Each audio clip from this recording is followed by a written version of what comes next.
Hello, you're listening to Off the Page, a bookish podcast. I'm Daisy. And I'm Sophie. We're English Lit students and we're here to give you a rundown of our favourite book-related topics. Today is yet another special episode as we'll be discussing novel Hidden Fires by Sairish Hussain with the author herself. Just a little bit about Sairish before we get started. She is a Huddersfield University alumni who previously worked as a lecturer. Both Daisy and I have had the pleasure of studying under her. We've taken classes with her. It's important to note about Sairish that her career really took off after publishing her first novel, The Family Tree, with HarperCollins in 2020. This book was shortlisted for Costa First Novel Award for the Costa First Novel Award and the Diverse Books Award. But today we are going to be discussing Hidden Fires, which is Sairish's second book, which she published in January of 2024. Alright, first we're going to play a little game. So for this game, I have in front of me two jumbled book titles. So I have chosen a book title and I have scrambled the words up, and Sophie has done the same. We're going to take it in turns. We have a minute each to de-scramble the title, and then whoever wrote the title will let the other one know if they were correct. Alright. Let me know when you're ready. Ready? Set a 1 minute timer. No, I'm not doing well. I can't do the words that... Okay. I don't know what this one is. I don't know what this word is. I don't know. Give me a hint. Give me the hint. You've got Give me the hint. 6 seconds. Give me the It's hint. a book right there. Fuck. Big bold one. Big thick one. As if. And the timer has run out. Okay, so what I managed to de-scramble was House of and Blood. The answer is House of Earth and Blood by Sarah J. Maas. I did not get Earth. I was really struggling there. I got all the other words. 3, 2, 1, go. The Bell Jar. That was easy. That's what I did too. Okay, that one's also the... Oh shit. Right, so that's a TH. Fuck, is it over there? No. Fuck. This was my backup. Shit. Right, so I've done the T, I've done the H. Beobeth. Is this... Right, did I get that bit right? Is it a TH? No, it's not a TH. Fuck. Okay. Fuck. Shit. Does it end in H? Fuck. No. Oh, I don't know. OBITBH. The Obith? The Hobbit! Oh, you had like 3 seconds left. Yes! Yes! My backup got... I win and Sophie sucks. Okay, that's the end of our game today.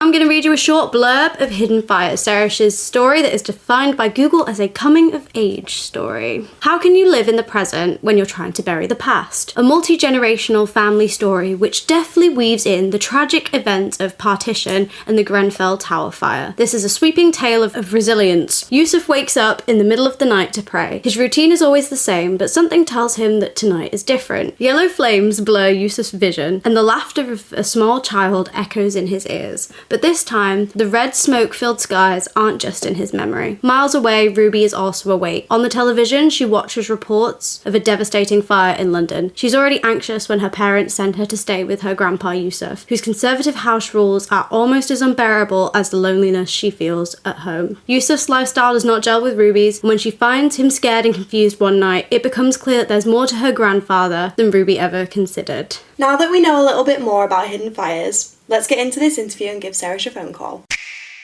So what is it that you're doing? Is it a podcast or something? It's a podcast, yeah. So basically we do a different variety of conversations.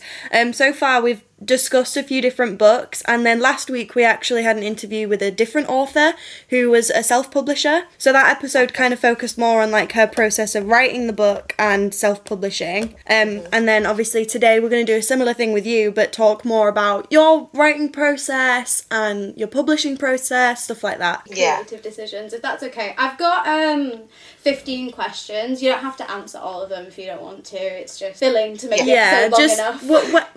Just answer what you feel like. Answer what you feel like as best as you can. It's very informal. You can swear if you want to. It's a very chilled, relaxed sort of vibe. I've not read you in the entirety of Hidden Fires, but I have read a decent chunk, so I'm actually really excited. Yeah, it sounds good. No, that's fine, girls. Yeah, you can crack on, whatever. Yeah, go for it. Okay, wonderful. Okie doke. Our first question is, what would you say the most challenging aspect of your writing process is? I would say it is, and I know this may seem obvious, but it's definitely just putting one word after the other. It's especially the first draft. Yeah. Because if you've got something to play with, you can keep going back and colouring it in and moving it around and that kind of thing. But when you don't 100% know the exact structure of the story, like I do plan, of course, but there's only so much planning you can do. You can delay the actual writing by doing too much planning. So yeah, it is. The first draft is definitely the hardest. That's what I would say. That's actually really interesting. We had a similar question last week, and mine and Sophie's responses were both the same, where we essentially said the exact same thing. The hardest part is, for us at least, I find it's a lot easier on the bits that you're really excited about, or like the good juicy parts. They come a bit easier, but it's like the filler sections where it's getting from one point to the next. I call it connecting the dots. Yeah. Like I have one thing I want, and I have no idea how I'm supposed to get there. Yeah. 100%, literally connecting the dots. That is so. You've summed it up there, guys, because that's and it's like describing the mundane stuff, like when someone just gets out of bed and like something, stuff like that. That's not. But you need to move people from A to B for then the action to actually happen. That's very hard. Yeah, I agree. I find that the hardest. So our next question is, are you the type of person to fully plan and outline everything before you start writing, or do you kind of discover your story as you go? So I do a bit of both. I try to plan as much as I can, but like I said, you can just delay the actual writing because you're so focused on planning. And, I think generally I have a good idea of how something's going to start and how it depends, because with my first novel, The Family Tree, I knew how it was going to start and I knew how it was going to end. It was just getting there. So the middle, that was a bit tricky. What exactly is going to happen? But with the second book, I knew how it was going to start. I just didn't know the last third.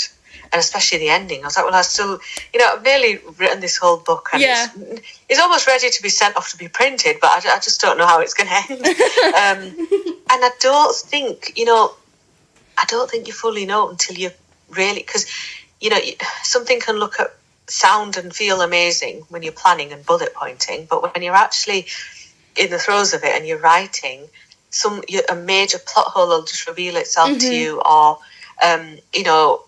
something might not work, a character might not work, a subplot might not work, and it's not until you're sort of right there in the trenches that you actually figure that out. Yeah. So, you need to give yourself a bit of leeway either side, I'd say. Because the plan's subject to change, you say. Like, you kind of know, but you don't know how it's going to turn out to you. Do you ever have, when you'll be in the throes of writing and you get quite into it, do you ever get, I don't know how to describe it, it's just this feeling of it's just not right? Sometimes I'll write something and I'll get like a good chunk into it and then I'll be like, this is wrong. This is not going in the direction that I want it to, and then I have to go back and rewrite so much of it. Yeah, all the time. I mean, I had to write a short story recently for this anthology, and oh God, I have hated writing that thing. Every minute of writing that thing, I've hated it. Honestly, I just didn't gel with it. But it's because like this, it was almost like, well, this is the theme of the anthology. This is what it kind of needs a touch on, and it felt too rigid, and I felt too trapped. But honestly, like. And those are the worst types of stories, but you get that within a novel. You'll get that within certain chapters and sections.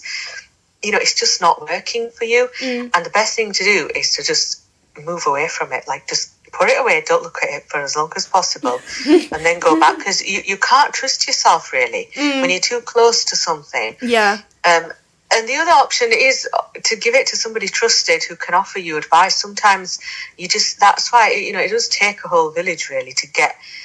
Especially with publishing, you need your editors and you need your agent and you need those sort of trusted writer reader friends to give you that advice, because you're able to do it for other writers and other pieces, but sometimes you can't do it for yourself, and you need to sort of trust somebody else with it, I think. I get what you mean. I was just wondering how you find the inspiration for your characters. Are you more of a people watcher, or...? Yeah, definitely. So I think, just trying to think of all my characters, where, I definitely people watch, I observe. Yusuf, so from Hidden Fires, the elderly Asian gentleman from the book, I got him from a documentary that I was watching about the partition of India. But then at the same time, I was sort of thinking about that, and then I went to visit my grandma. She sent me down to the corner shop, and I saw loads of elderly Asian gentlemen, salwar kameez, beards, Muscat, and I was like, they were just everywhere, and I was like, oh, and that you kind of build on it from there. But sometimes you need characters that are, sort of operational. So in the family tree, I was like, I had this idea for this dad and his daughter, and this beautiful bond between them. A single father and his daughter. And then, I just kind of leave mull things over in my mind, let it sort of brew. And then suddenly I was like, we need something more. And I was like, oh, grandma, could have a grandma. I'm just mum. And we could add a bit of comic, a bit of comedy and, a proper matriarch. So then, she kind of came into it, not just through observation, but I need somebody to function and, take this role within this story. But both ways, really. Just a bit of everything. You get your characters. It's. I think I used to. I think I might have taught you this when I was your lecturer. It was the combination method, like from people from your own life, people that you've witnessed, observed from, that you don't know personally, but also just playing a bit of like just make believe and making people up as well. Yeah. Has reader feedback ever changed how you've approached writing in the future? So, say, from your first book to the second one, has the feedback, would you say, changed how you approached it at all? Anything about it, really? I don't know. I think I sound really arrogant, don't I? No, not at all. I don't care what they say. I'm going to do whatever I want. I'd say the same. I've had some interesting feedback. I mean, I think a lot of people have been really supportive, but there was a specific set of feedback that cropped up a few times, and that was from my female young Muslim woman character, Zara, in Family Tree. So she was just angry all the time and just scrolling on Twitter and getting angry watching the news and very political, very fiery, And as many people, more people absolutely loved her, but there was a few people who were kind of like, I found her language very vulgar, and also like, I think there were a few aunties, who'd read the book and they were like, oh, Asian girls don't swear like that. I was like, are you sure about that? So, and I was just like, that's fine. You can't have everyone. I'm glad it elicited a reaction enough that they went and posted that review, But it's always lovely to hear from readers. And you honestly, you can learn so much from them. I love going to book clubs because I love the discussion. I just want to sort of sit back and listen to and there's so many insights, there's things you've never really thought of that they, and that's the beauty of art. Like, it's not just the person who's done it, it's the people who react to it and their interpretation that, adds so much to your experience as well. I agree. But I don't know if I've ever someone's voice has lingered in my mind and thought I better not do that when I write my next book. You're just bold. You're just bold. To be fair, your first book was bloody brilliant. So I don't blame you. Also, from the sounds of things, it kind of sounds like that character was intended to be that way. Kind of break the stereotypes a little bit and not really be what everyone would expect. Yeah, you can just be like, I meant to do that. It was intentional. Yeah, definitely. Okay, next question. What's the weirdest thing you've researched for a story? There's been a few. I think, okay, so for the first novel, so one of the characters gets very deep into, well, without giving any spoilers, there is a character that experiences homelessness, and as a coping mechanism for that, they start taking drugs. And I started looking into spice, or, at the time there were legal highs that you could go and buy from the local sort of corner shop. Yeah. That's obviously changed now, but that I just went down this rabbit hole, and it was so interesting. And I went to homeless night shelters, food banks, spoke to so many amazing people who were sort of on the front lines trying to help people who are experiencing homelessness. Yeah, but it's funny because I was quite young when I wrote that book, and my mum, her friend, who's known me for a long time since I was a kid, she read the book and she said, there's all this stuff in there about drugs and homelessness, and how does Sairish know all this stuff? Oh my gosh. Sairish, you've been doing questionable things. yeah, and I was like, well, I'm glad that it alarmed her. Did the right reason.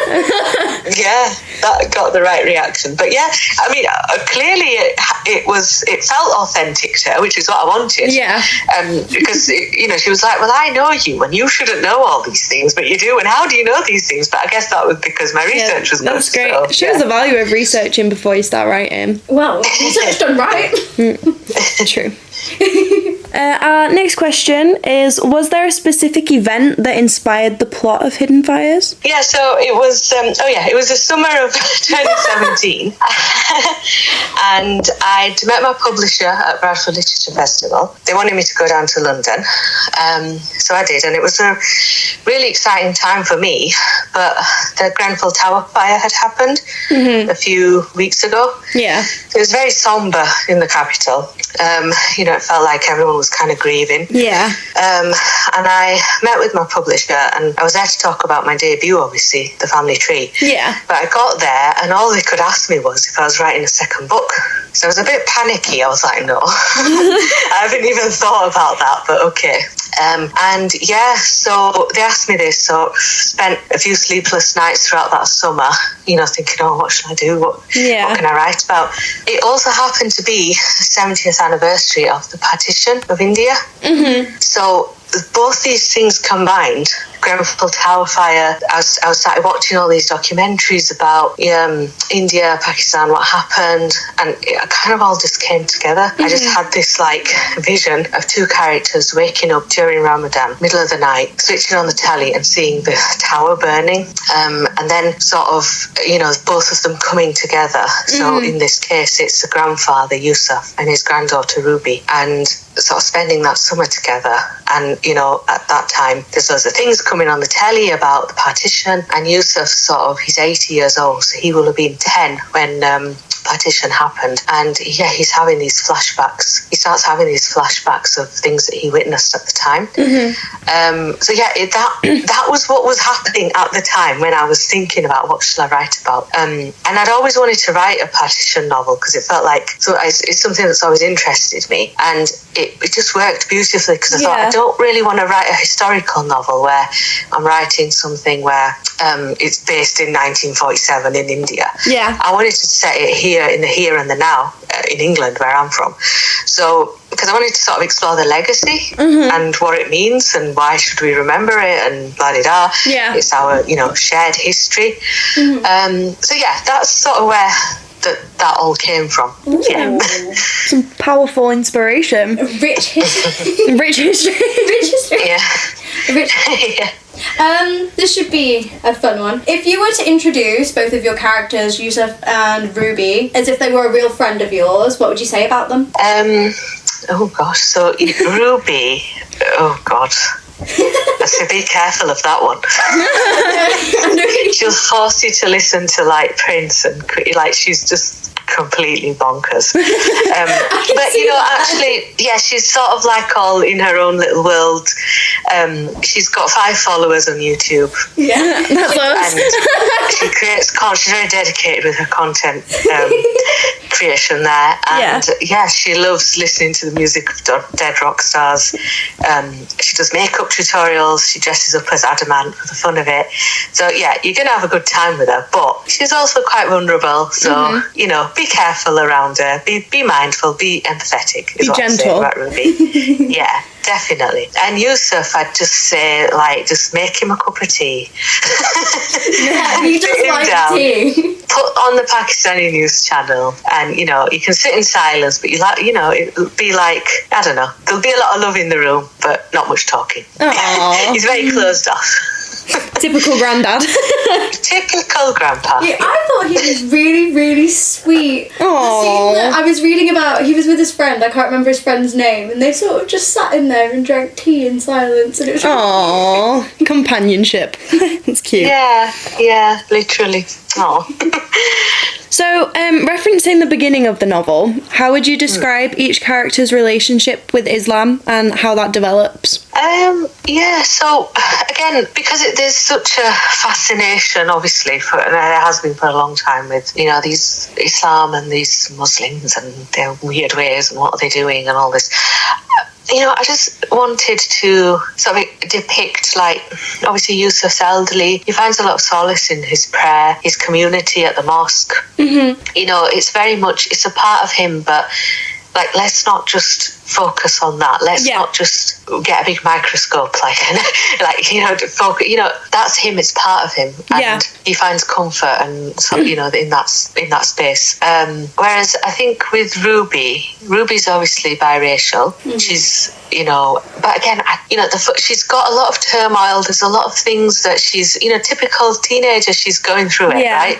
But what I didn't want to sort of go down that road of culture clash. I don't know who I am. Mm-hmm. I don't know whether to be Muslim or not. Like, she's just kind of, it's very like, this is what we do. We pray and we do this, or I'll do it. Or if I can remember, let me just Google it. You know, like, that's quite typical of young people these days. You know, and she feels, again, that the sort of things that she finds difficult to relate to with her granddad are things that, like, you would find difficult maybe with your granddad. You know, it's just very universal things. It's not like, he's praying all the time and what's he doing? And he's not forcing his religion on her, and she's not sort of looking at him in a weird way, like, what's he doing?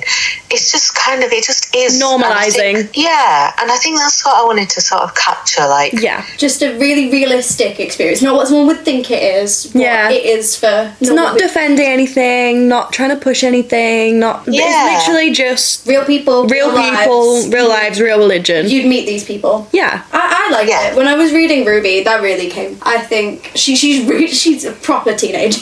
she's properly, I was like, I know her, I've met her. Well, I'm glad you approve. I was like, I know, I have met you. Okay. What made you choose to write from two different perspectives, and why specifically the characters that you chose rather than, I don't know, a different family dynamic? I think, you know, with the family tree, it was definitely a case of, I want to make this bereaved, widowed father the heart of the home. Mm-hmm. Like, because all I've ever seen about Muslim fathers depicted in film and TV and books is that they're like these overbearing tyrants, you know, oppressive or comical, you know, a bit like East is East. Mm-hmm. You know. And I thought, I'm kind of fed up with this. So I want to explore him and how he's the main man, but he's the mother and he's the father. And again, so that, you know, very nurturing sort of role I wanted to give him, because that's reality. You know, that's my relationship with my dad, and I know single fathers, widowed fathers who are Muslim, and they're doing what they're doing, and it's not something that's completely incomprehensible. You know, that's life, isn't it? Mm-hmm. And I think it's kind of a thread through my work where I have like different viewpoints of the different family members. So Zara is obviously the young woman, and again, Muslim women are always passive and domesticated, and whereas she's there, like, she's out there and she's kind of educating her father and her brother on the things that are going on in the world. And with Sahil, you know, he's a young man, and a young man, Muslim, right, let's get him radicalised, let's get him to blow something up. Like, it's just kind of the obvious, you know, stereotypes again and again. And it was like, oh, he's going to be a terrorist or he's going to be a drug dealer. Like, that's the only two options for a young Muslim male character. And it's just, it was tiring. So I literally, with that book, I just said, no, I'm not doing that. I'm going to turn it all on its head. Yeah. And with Hidden Fires, again, the elderly Asian man, like, I've not seen that portrayal in the media. Like, there's a lot of older protagonists that are quite, you know, Three Things About Elsie, Saving Missy, Elizabeth is Missing, but, you know, they're more, you know, from a different sort of demographic.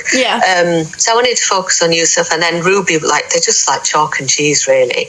But then with Hassan, who's Yusuf's son and Ruby's father, he was kind of like the missing link between them, and he kind of provided context into what the family was like, and, you know, I think his role was essential. So yeah, I like sort of getting different points of view on a similar situation, you know, the same family. It just adds so much depth to what everything's going through. And I do like writing male characters. I love it. You'd think that, obviously, I'm a girl. Actually, I wanted to ask about that as well. Like, you seem to thrive writing male point of views, but I mean, personally, I find that quite difficult because it's not something that I don't know that experience. I love writing male point of views. I feel like it keeps me out of the trap of making them sound like me. I find it easy to give them a different voice. Yeah. What about you, Sairish? Why do you prefer, or why do you lean towards male POVs? Well, exactly what, and I don't know who that was, whether it was Sophie. Sophie. Yeah, exactly what Sophie said. Exactly that. I find writing. So when I wrote Zara, I was also a university graduate who was on Twitter all the time, getting angry watching the news, thinking I knew everything. And I was like, this sounds like me. I hate this. I don't like this at all. Whereas Amjad was, middle-aged dad, you know, a forklift driver at the local warehouse, single dad, like, you know, remarkable in an unremarkable way. And I thought, and very masculine and closed off. And I want to get under. I want to know what they're thinking. I want to get under the skin. And it's almost like method acting. You know, I can just sort of straight into a different character, and it's not me that's talking through the dialogue.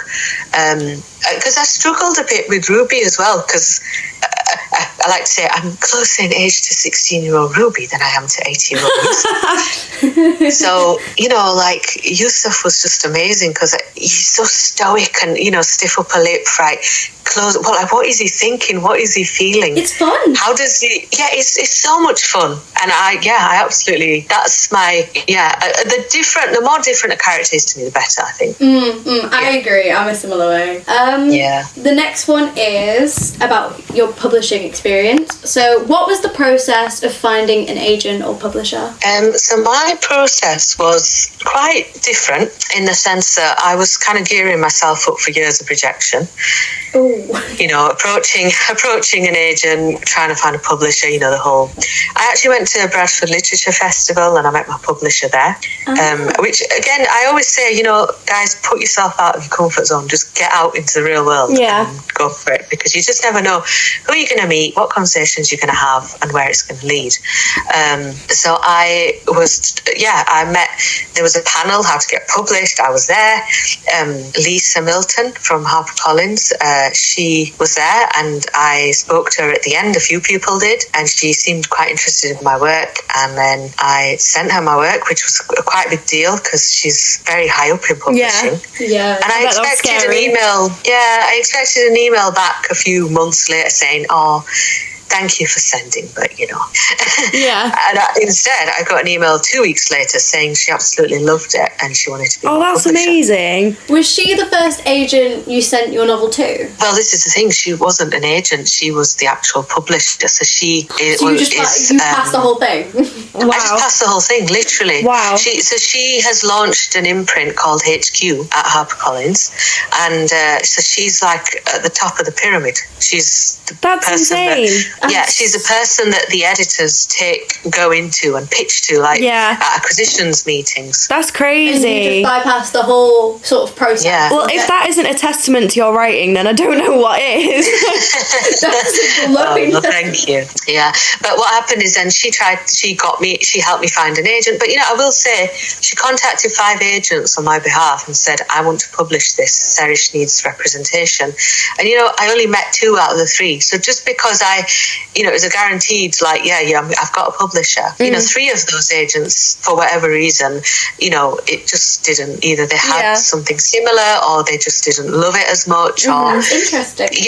So an agent, they really have to love it. Yeah. Everyone in publishing really has to love it to get behind it. So that's my little story. Would you say that you treat your writing more like a business or a hobby? Oh, that's interesting. When you get to sort of where I am at in my career, unfortunately, the business side of it you do have to think about that. You have to promote yourself. You have to get out there yourself. You have to, take part in events and talk to readers and have an online presence and, all of that. I wouldn't say it's ever affected my writing. Like, I've never written anything with a business mind. Like, that's just what I write, what I want to write and what I'm passionate about, what I'm feeling at the time. Yeah. You do have to put that head on, and it's hard. You do it with some reluctance, I'd say, but eventually, you do have to see yourself like, this is me, this is my brand,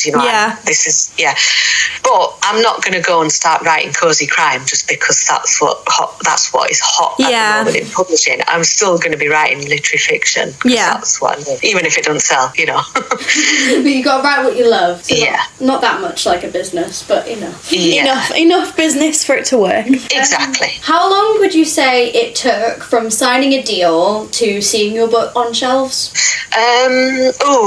It's a long process. So I met my publisher in 2017. My book didn't come out until 2020.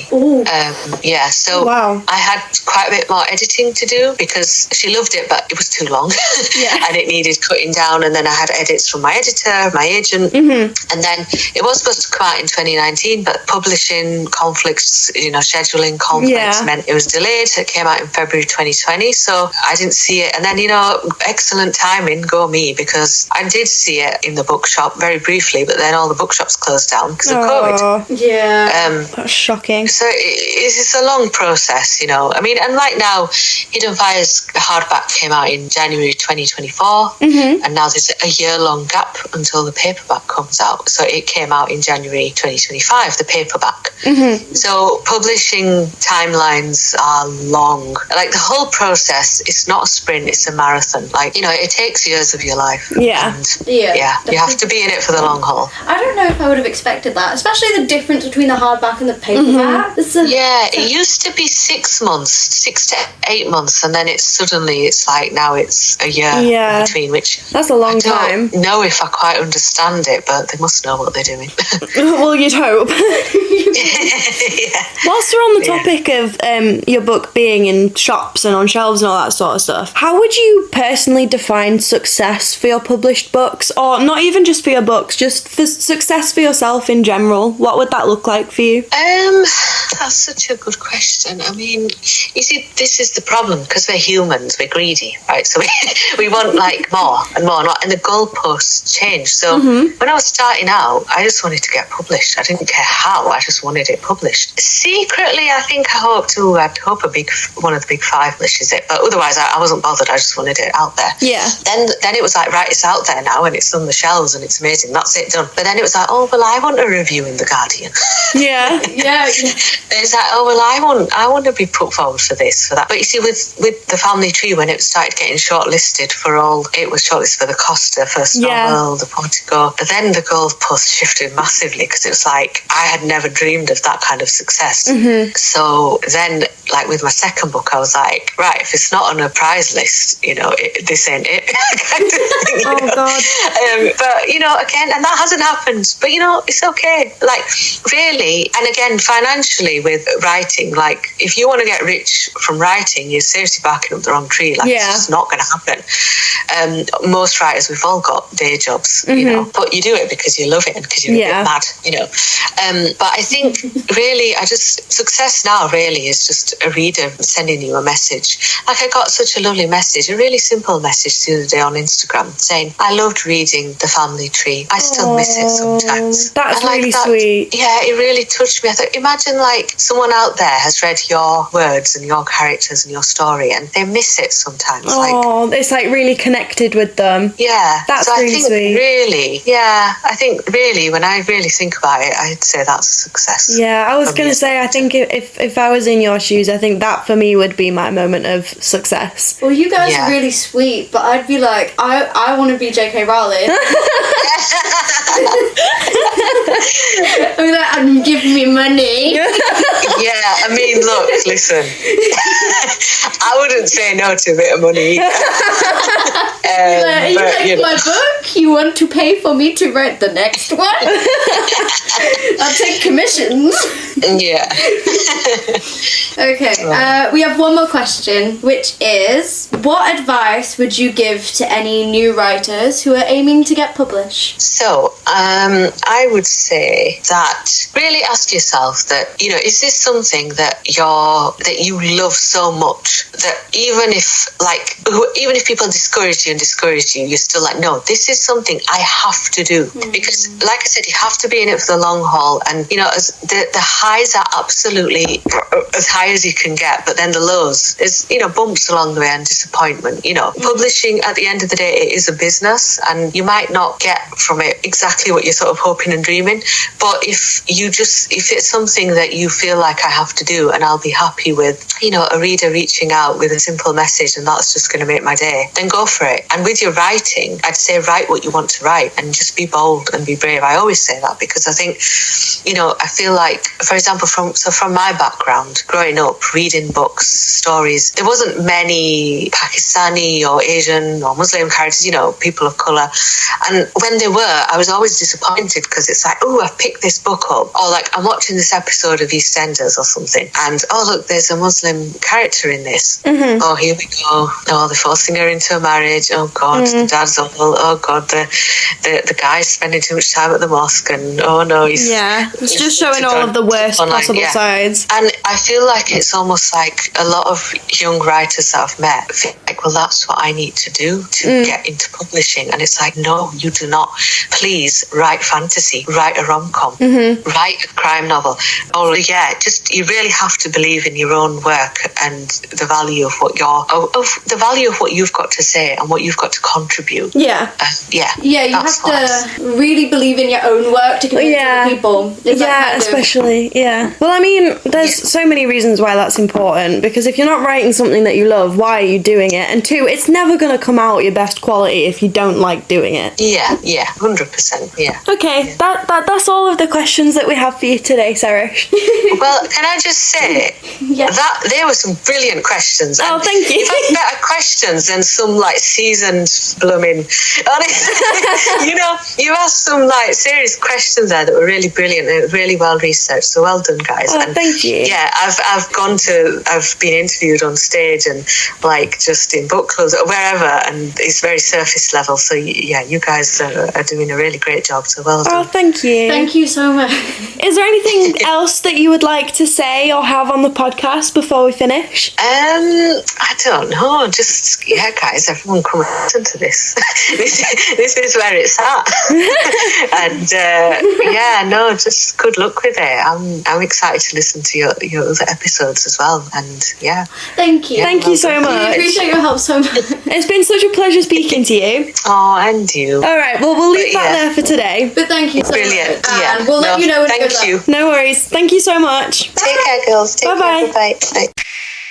Alright, that's our interview all finished. We want to say a special thank you to Sairish for joining us to talk about her writing process and what it's like to get published.